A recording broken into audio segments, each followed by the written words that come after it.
So many people say, use a welding lens, use a welding lens. Well, the welding lens does work to a point. However, they are expensive, ranging from $25 to $45. And who wants to go spend that money just to photograph a planet?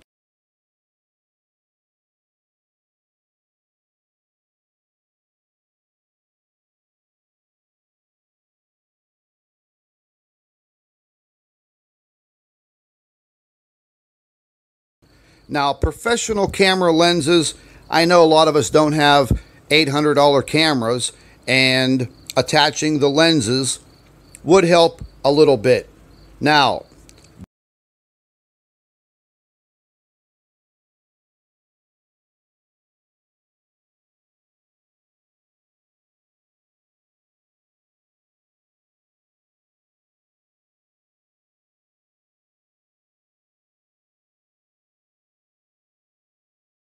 Now, listen, folks, we all know that we don't have $4,000 and $5,000 to go buy an expensive telescope. So, you could definitely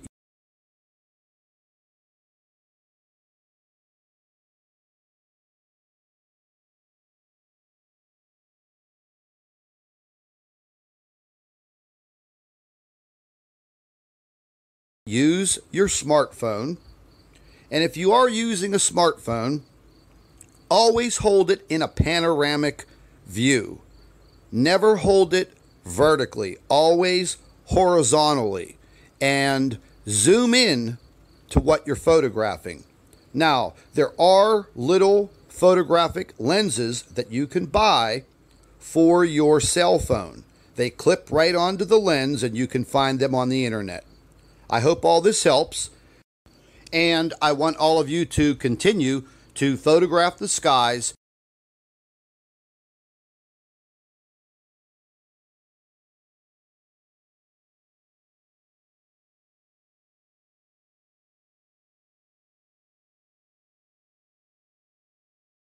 I'm going to show everybody. If you don't see it. Yeah, I'm going to show everybody this real quick.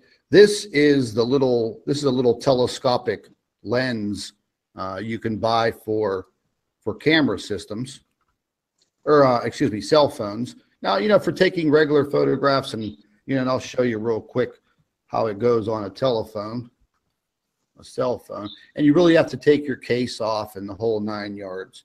But it kind of goes on your phone like that. Some of them have tripods and things of that nature.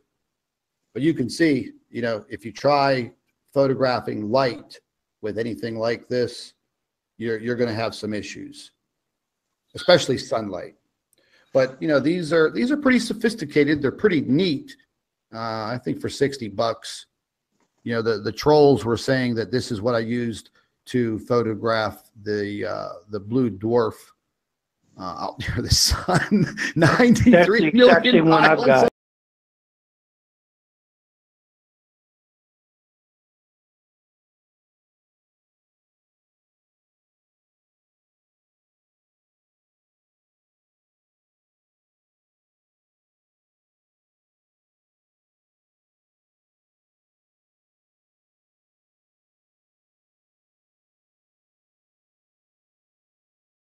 Bada Astrosolar safety film.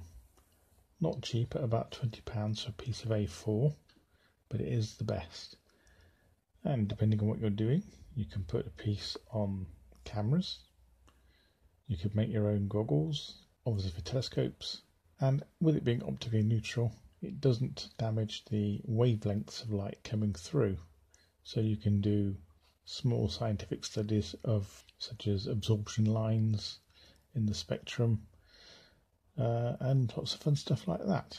So not cheap, but well worth it.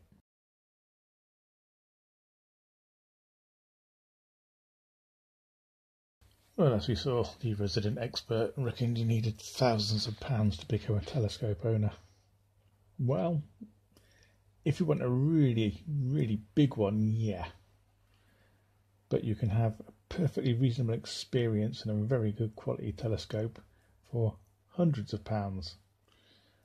There are two types. You've got your refractor or your reflector. And the difference is One's a through and through. You basically got a lens at each end on the refractor, and the reflector has got a mirror in it. They suit slightly different things. Refractors are more for planetary, but you can do a bit of deep sky, and the reflectors can do planetary, but they're better at deep sky. But there's a bit of a crossover. You can get a reasonable refractor for about £130–140 new. You can get bargains, or around about £300 for a good sized reflector. Those prices are based on the minimum size recommended that I was recommended when I decided to go for it. Other people have slightly different ideas on what your minimum should be. I was recommended for a minimum of a 90mm refractor, which is the big end, the aperture, and on a reflector it was a 6" would be the minimum, so 6" or above. I think I recall that Astronomy Live, he favours an 8" Dobsonian as a minimum start, so that's a good bit bigger, and that is quite a good bit more light gathering, but the price is quite a bit proportionately more. But it's horses for courses, and don't buy cheap shit. It's not worth it. You're paying for a quality build, and you're paying for aperture. The bigger the aperture, the more light is gathered, the better the image, and the more resolving power you're going to get to see detail. And you'll also be paying for better quality optics as well. So there's two examples up on the screen.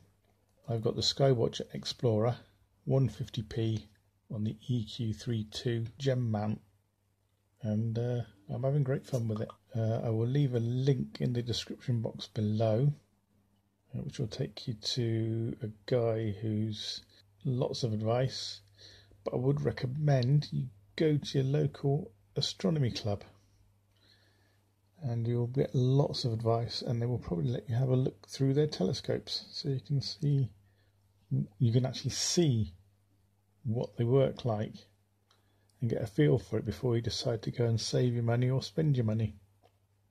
But you can have a good quality telescope for hundreds of pounds, not thousands of pounds. And if you shop around on eBay, you can get a bargain.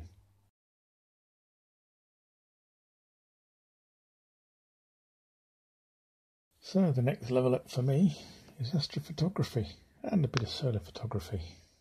Of course, a bit of a bonus here is that I can keep an eye out for brown dwarfs day and night. Just as a side issue. Obviously I'm not going to find bugger all, because we all know they're lying through their bloody arses. But at least we'll have an independent view with a 750mm 6" bloody aperture on the end of the camera. So that's going to happen in about 2 weeks. I should have everything. Solar film, one DSLR camera, the adapter to attach it to my telescope, and then I'll probably have to have the weather imported so that I can use it. It's absolutely pissing down at the minute, but you can't have everything. So I look forward to checking your reports, Scott, and that bloody physicist. Should be a laugh and a half, and my lenses will be clean, unlike the Hinode.